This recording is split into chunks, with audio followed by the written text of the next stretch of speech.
ஜோதிடத்தை பொறுத்த வரைக்கும் இந்த கிரகங்களுடைய நிலைகள் அப்படிங்கிறது எப்போவுமே மாறுபட்டுக்கிட்டே தான் இருக்கும். அதனால தான் இந்த சுப கிரகங்கள் எப்போவுமே சுபத்தன்மையிலேயே வேலை செய்கிறது கிடையாது. அதே போல் அசுப கிரகங்கள் அப்படின்னா எப்போவுமே அசுப பலன்களையே கொடுக்கறது கிடையாது. ஏன்னா ஒரு கிரகம் இன்னொரு கிரகத்தோடு சேரும் பொழுதோ அல்லது பார்க்கப்படும் பொழுதோ அதனுடைய தன்மை அப்படிங்கிறது மாறுபடும். இல்லைன்னா அது இருக்கக்கூடிய இடத்தினாலேயே இந்த மாறுபாடுகள் அப்படிங்கிறது உண்டாகும். அப்படிப்பட்ட விஷயங்களில் ஒன்று தான் கிரகங்கள் வக்ரமாகிறது.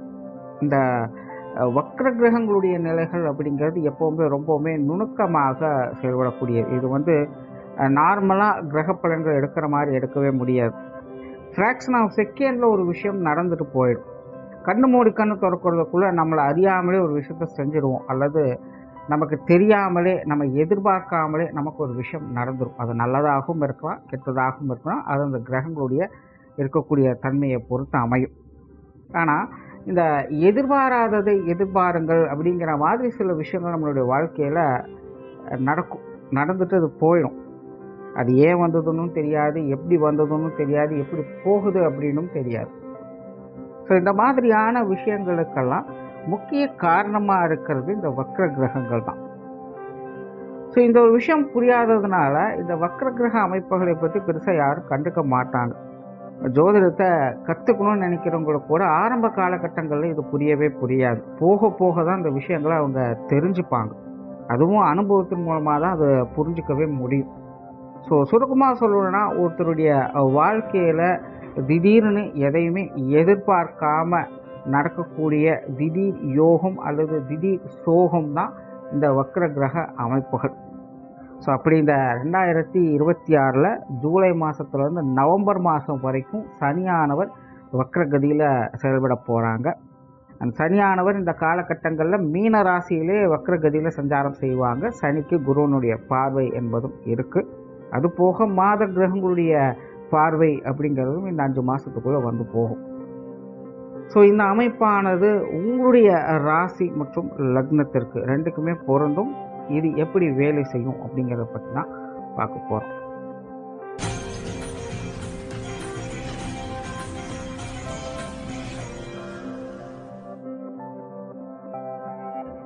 வணக்கம் மீனராசி என்பர்களே. மீனராசிக்கு 7.5 சனியானது நடந்துக்கிட்டு இருக்குது. அதில் இப்போ ஜென்மச்சனி காலம் அப்படிங்கிறது போயிட்டு இருக்குது. ஸோ மீனராசியில் தான் இந்த சனியானவர் வக்ரகதியில் அடுத்த 5 மாதங்களுக்கு சஞ்சாரம் செய்கிறாங்க. மீனராசியை பொறுத்த வரைக்கும் சனியானவர் லாபஸ்தானத்திற்கும் அதிபதியாக வரக்கூடியவங்க, விரயஸ்தானத்திற்கும் அதிபதியாக வரக்கூடியவங்க. அதனால தான் எப்போவுமே இந்த மீனராசியை பொறுத்த வரைக்கும் லாப நஷ்ட கணக்குகள் அப்படிங்கிறது ஈக்குவலாகத்தான் இருக்கும். ஜென்ரலாகவே இந்த மீனராசியினுடைய குணமே பார்த்திங்கன்னா மெட்டீரியலிஸ்டிக்காக இருக்க மாட்டாங்க. இவங்கெல்லாம் கிட்டத்தட்ட வாழ்க்கையின் வழிப்போக்கன்கள் மாதிரி. ஒரு விஷயத்தை தெரிஞ்சுக்கிறது அவங்களுக்கு ரொம்ப பிடித்ததாக இருக்கும். ஆனால் அதுக்காக தனக்காகவே எல்லாத்தையும் சேர்த்து வச்சுக்கணும், தனக்கு மட்டும்தான் எல்லாம் கிடைக்கணும் அப்படிங்கிற மைண்ட் செட்லாம் அவங்களுக்கு கிடையாது. அதனால் ரொம்ப பெருசாக இந்த பொருட்கள் மேலே ஆசாபாசங்கள் அப்படிங்கிறது அவங்களுக்கு இருக்கிறது இல்லை. ஒரு சமத்துவ வழியிலேயே அவங்களுடைய வாழ்க்கை நிலை அப்படிங்கிறது எப்போவுமே இருந்துக்கிட்டு இருக்கும். இந்த மாதிரியான விஷயங்களுக்கெல்லாம் முக்கிய காரணமாக செயல்படுறதே இந்த சனி தான். அதனால் இந்த மீன ராசி மீன லக்னக்காரங்களுக்கு இந்த சனியினுடைய தாக்கம் ஏற்பட்டது அப்படின்னா அவங்க வெளியில் தெரியாமல் காணாமல் போயிடுவாங்க. அதாவது அவங்க பெருசாக ஆக்டிவாக இருக்கவே முடியாது. அது எப்பேற்பட்ட நபராக இருந்தாலும் இந்த சனியினுடைய தாக்கம் வரக்கூடிய காலகட்டங்களில் அவங்கள முடக்கி போட்டுடும். சுத்தமில்லாமல் அமைதியாக உட்கார வச்சிடும். எதுவும் பண்ணாத, உனக்கு அதுதான் சேஃப் அப்படின்னு சொல்லிட்டு அவங்களை உட்கார வச்சிடும்.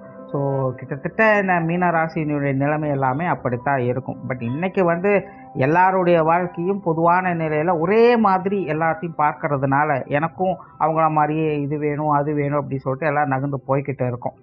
அதனால் காரியங்கள் செயல்பாடுகள் அப்படிங்கிறது எல்லாருக்குமே தேவையோ தேவையில்லையோ, ஆனால் அது கட்டாயமாக்கப்படுது. பிடிக்குதோ பிடிக்கலையோ வேலை செஞ்சுதான் ஆகணும், பிடிக்குதோ பிடிக்கலையோ சம்பாரிச்சுதான் ஆகணும், பிடிக்குதோ பிடிக்கலையோ குடும்பத்தை பார்த்துதான் ஆகணும். ஏன்னா அதுதான் ஒரு சராசரியான வாழ்க்கை நிலை. இது நம்ம செஞ்சுதான் ஆகணும் அப்படிங்கிற கட்டாயத்தில் அது தள்ளப்பட்டுக்கிட்டே இருக்குது. ஸோ இந்த மீன ராசிக்காரங்களும் அந்த மாதிரியான ஒரு சிக்கல்களுக்குள்ளே மாட்டிக்கிட்டு இருக்காங்க. ஸோ இந்த 7.5 சனி காலத்துலேயும் அதுதான் அவங்களுக்கு ஒரு பெரும் பிரச்சனையாக அமைஞ்சிக்கிட்டு இருக்குது. ஸோ இப்படிப்பட்ட நிலையில் இந்த சனி வக்ரகதி அடையுது. இந்த வக்ரச்சனியானது மீனராசிக்காரங்களுக்கு சாதகமாக இருக்கும் அப்படின்னு பார்த்தீங்கன்னா முழுசாக சொல்ல முடியாது, ஆனால் ஓரளவுக்கு சாதகமாக இருக்கும். காரணம் என்னென்னா, உங்களுடைய ராசி அதிபதி ராசிக்கு 5ஆம் இடத்துல உச்சகதியில இருந்து உங்களுடைய ராசியை பார்த்துக்கிட்டு இருக்கிறாரு, சனியையும் பார்த்துக்கிட்டு இருக்கிறாரு. ஸோ ஆல்ரெடி 7.5 சனி ஜென்மச்சனி காலம் இருந்தாலும் கூட உங்களுடைய ராசி அதிபதி வலுப்பெற்று இருக்கக்கூடிய நிலை அப்படிங்கிறது உங்களுக்கு ஒரு சாதகமான நிலைகள் வேணும். பட் சனியும் அங்கே வேலை செஞ்சுக்கிட்டு தான் இருக்காங்க. பட் அதே நேரம் ராசி அதிபதி வலு பெற்றதுனால இந்த சனியினுடைய தாக்கம் அப்படிங்கிறது ஓரளவுக்கு குறையவே செய்யும். ஸோ இந்த மாதிரியான நேரத்தில் சனியினுடைய இந்த வக்கர காலகட்டம் அப்படிங்கிறதும் பார்த்தீங்கன்னா பழைய பிரச்சனைகளுக்கு சொல்யூஷன் கிடைக்குமா அப்படின்னு தெரியாது. ஆனால் ரீசன்ட் டேஸில் ஏற்பட்ட சில பிரச்சனைகளுக்கு சுமூகமான தீர்வுகளை பார்த்து வருவீங்க. மீனராசியை பொறுத்த வரைக்கும் இது கொஞ்சம் உள்டாவாக வேலை செய்யும். எல்லா ராசிகளுக்குமே பழைய பிரச்சனைகளை கிளறும் அப்படின்னா மீனராசியை பொறுத்த வரைக்கும் இப்போ ஜென்மச்சனி காலத்தில் சில புது புது பிரச்சனைகள்லாம் ஆரம்பிச்சிருக்கும். அந்த மாதிரியான சில முக்கியமான விஷயங்கள் பிரச்சனைகளுக்கு தீர்வுகளை இந்த காலகட்டங்களை நீங்கள் பார்த்துக்கிட்டு வருவீங்க. ஆனால் கண்டிப்பாக ஏதோ ஒரு வகையில் விரயங்கள் அலைச்சல்கள் போன்ற விஷயங்கள் இருந்தே தீரும். ஏதாவது ஒரு விஷயத்தை இழக்க நேரிடலாம். அது பொருளாகவும் இருக்கலாம், ஏதாவது உறவுகளாகவும் இருக்கலாம். ஏதோ ஒரு விஷயங்கள் கைவிட்டு போகக்கூடிய அமைப்புகளில் இந்த விஷயங்கள் செயல்படும். ஏன்னா சனியானவர் உங்களுக்கு லாபஸ்தானத்திற்கும் விரயஸ்தானத்திற்கும் அதிபதியாக இருக்கிறாங்க. அப்போ ஒரு பிரச்சனைகளுக்கு லாபகரமாக உங்களுக்கு ஒரு விஷயத்தை ஒரு சொல்யூஷனை கொண்டுட்டு வருது அப்படின்னா அதில் கண்டிப்பாக ஒரு கைவிட்டு போகக்கூடிய விரயஸ்தானமும் உங்கள் வேலை செஞ்சுக்கிட்டு தான் இருக்கும். ஸோ ஒரு இழப்போடு கூடிய ஒரு சாதகமான சொல்யூஷனை பார்க்கக்கூடிய ஒரு காலகட்டம் தான் இது. பட் மீனராசினுடைய பெரிய ப்ளஸ்ஸே என்னென்னா எல்லாம் நன்மைக்கு அப்படிங்கிற கான்செப்ட் பிரகாரம் இந்த விஷயங்கள் உங்களுக்கு வேலை செய்ய வேணும். முன்னாடி சொன்ன மாதிரி தான் உங்களுடைய ராசி அதிபதி உச்சம் பெற்ற நிலையிலிருந்து உங்களுடைய ராசியும் பார்த்துக்கிட்டு இருக்கிறதுனால கெட்டதுலேயும் ஒரு நல்லது நடக்குது அப்படிங்கிற நிலைகளில் தான் உங்களுக்கு எல்லா விஷயங்களுமே செயல்பட்டுக்கிட்டே இருக்கும். ஸோ கண்டிப்பாக சமீப காலத்தில் நீங்கள் பார்த்த சில பிரச்சனைகளுக்கு சங்கடங்களுக்கு இந்த காலகட்டங்களில் ஒரு சொல்யூஷனை பார்த்துக்கிட்டு வருவீங்க. குடும்ப வாழ்க்கை இந்த காலகட்டங்களில் கொஞ்சம் அப்படி இப்படின்னு தான் இருக்கும். ஆல்ரெடி குடும்ப விஷயங்கள், காரியங்கள், குடும்ப உறவுகளுக்குள்ளே இருக்கக்கூடிய விஷயங்கள் எல்லாமே கொஞ்சம் முரண்பாடுகளாக தான் போய்கிட்டு இருக்கு. இங்கே பிடிச்சா அங்கே பிடிக்காது, அங்கே பிடிச்சா இங்கே பிடிக்காது, இப்படி தான் இருக்கும். அது எந்த உறவுகளாக இருந்தாலும் சரி மீனராசிக்கு இது ஒரு பெரும் பிரச்சனை. குழந்தைகள் சார்ந்த விஷயங்கள் மட்டும்தான் ஏதோ ஓரளவுக்கு உங்களுக்கு கொஞ்சம் அனுசரணையாக இருக்குது. ஆனால் மற்றவங்க விஷயங்கள் காரியங்கள் வரும்போது யாரையுமே எதை சொல்லி ஒன்றும் பிரயோஜனம் இல்லை. நல்லது சொன்னாலும் பிரயோஜனம் இல்லை, கெட்டதை சொன்னாலும் பிரயோஜனம் இல்லை அப்படிங்கிற மாதிரி தான் போய்கிட்டு இருக்கும். மனசுக்கு ஒரு பிடிமானம் இல்லாத ஒரு சூழ்நிலை அப்படிங்கிற மீனராசிக்காரங்களுக்கு குடும்பத்தில் குடும்ப உறவுகளுக்குள்ளே போய்கிட்டு இருக்குது.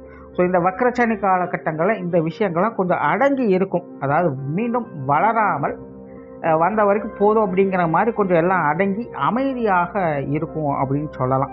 அதாவது எரிரத்தியில் எண்ணெய் ஊற்றுற மாதிரி எனக்கு பெருசாக எந்த ஒரு பிரச்சனையும் இருக்காது. கொஞ்சம் அமைதியான சூழ்நிலையை பார்க்கலாம். அதே போல் சுப விசேஷங்கள் காரியங்களில் இந்த காலகட்டங்களில் பார்த்திங்கன்னா சின்ன சின்ன அலைச்சல்கள் விரயங்கள் போன்ற விஷயங்கள் அதிகமாகவே இருக்கும். கண்டிப்பாக மீனராசிக்காரங்களுக்கு இந்த திருமண அமைப்புகள், புத்திரபாக்கிய அமைப்புகள், குழந்தைகளுக்கான சுப விசேஷங்கள் காரியங்கள் இதெல்லாமே பார்த்திங்கன்னா ஒரு சிறப்பான அமைப்புகள் ஆல்ரெடி வேலை செஞ்சுக்கிட்டு தான் இருக்குது. ஸோ இந்த சனியினுடைய வக்கர காலகட்டமாக அது அவங்களுக்கு சாதகமாக தான் இருக்கும். பட் என்னென்னா சனி வக்கரமாகிறதுனால கொஞ்சம் அப்படி இப்படின்னு அலைச்சலை கொடுத்துட்ருப்பார். சில விஷயங்களை டெசிஷன் எடுக்கிறதுல கொஞ்சம் குழப்பி விட்டுக்கிட்டு இருப்பாங்க. ஒரு தெளிவான முடிவு இல்லாமல் கொஞ்சம் சங்கடப்பட்டுட்டு இருப்பீங்க. இந்த மாதிரியான விஷயங்கள் மட்டும்தான் கொஞ்சம் டென்ஷனாக இருக்குமே தவிர மற்றபடி இந்த திருமண அமைப்புகள், புத்திரபாக்கியம் போன்ற சுப விசேஷங்கள் காரியங்களில் ஒரு சாதகமான அமைப்புகள் எப்போ போல் இருந்துக்கிட்டே இருக்கும். அண்ட் கெரியர் ரிலேட்டடான விஷயங்கள், தொழில், வேலை, உத்தியோகம் சார்ந்த அனைத்து விஷயங்களுமே பார்த்தீங்கன்னா மீனராசிக்காரங்களுக்கு ஒரு மாற்றத்தை நோக்கி போகும். அதாவது ஒரு டெவலப்மெண்ட் அப்படின்னு சொல்ல மாட்டேன், ஆனால் இது ஒரு மாற்றத்தை கண்டிப்பாக கொடுக்கும். இது வரைக்கும் நீங்கள் செஞ்சுட்டு இருந்த விஷயம் வேறு, இனிமேல் நீங்கள் செய்ய போகிற விஷயம் வேறு அப்படிங்கிற மாதிரி ஒரு மாற்றத்தை உங்களுடைய கெரியர் ரிலேட்டடாக இது கொண்டுட்டு வரும். சிலருக்கெல்லாம் அன்எக்ஸ்பெக்டடாக அந்த விஷயங்கள் நடக்கலாம். அது ஒரு இடமாற்றமாக இருக்கலாம், அல்லது வேலை மாற்றமாக இருக்கலாம். ஏதோ ஒரு மாற்றத்தை அது கண்டிப்பாக கொடுத்துட்டு போயிடும். வெளியூர் மற்றும் வெளிநாடு சார்ந்த விஷயங்கள் கொஞ்சம் கவனமாக இருங்க. இது சார்ந்த விஷயங்களும் ஒரு தெளிவில்லாத தன்மையில் தான் இருந்துக்கிட்டு இருக்கும். செய்யலாமா வேண்டாமா, வர்றது நல்லதுக்கா கெட்டதுக்கா அப்படின்னு புரியாத ஒரு குழப்பமான நிலைகளை தான் செயல்பட்டு இருக்கும். ஸோ வெளியூர் வெளிநாடு சார்ந்த விஷயங்கள்லாம் கூட இருக்கிறவங்களோடு நல்ல ஆலோசனை பண்ணி செயல்பட்டுட்டு வாங்க. எதுவும் தனித்த முறையில் செயல்படாதீங்க. பொருளாதாரம் சார்ந்த விஷயங்கள் இந்த காலகட்டங்களில் ஓரளவுக்கு பரவாயில்ல, பெருசாக தொந்தரவுகள் இல்லை அப்படின்னு சொல்லலாம். பட் இருந்தாலும் மீனராசியை பொறுத்த வரைக்கும் இந்த ஜென்மச்சனி காலம் அப்படிங்கிறது எப்போவுமே ஒரு பொருளாதார சிக்கல்களை, குடும்ப சிக்கல்களை அதிகம் கொடுக்கக்கூடிய ஒரு காலகட்டம். என்ன பண்ணாலும் கெரியரை டெவலப் பண்ண முடியாது, எவ்வளோ சம்பாதிச்சாலும் பத்தாது இப்படிங்கிற ஒரு சங்கடத்தை ஜென்ரலாகவே கொடுத்துட்ருக்கோம். மீனராசியை பொறுத்த வரைக்கும் இப்போ இந்த ராகுகேதுக்களும் உடன் சேர்ந்து இந்த பொருளாதார சிக்கல்களை அதிகம் ஏற்படுத்திக்கிட்டு இருக்குது. ஸோ பொருளாதார ரீதியாக இந்த வக்கரசனி காலகட்டங்களும் கொஞ்சம் கவனமாக இருங்க. சில இழப்புகள் இந்த விஷயங்களையும் வந்து போகலாம்.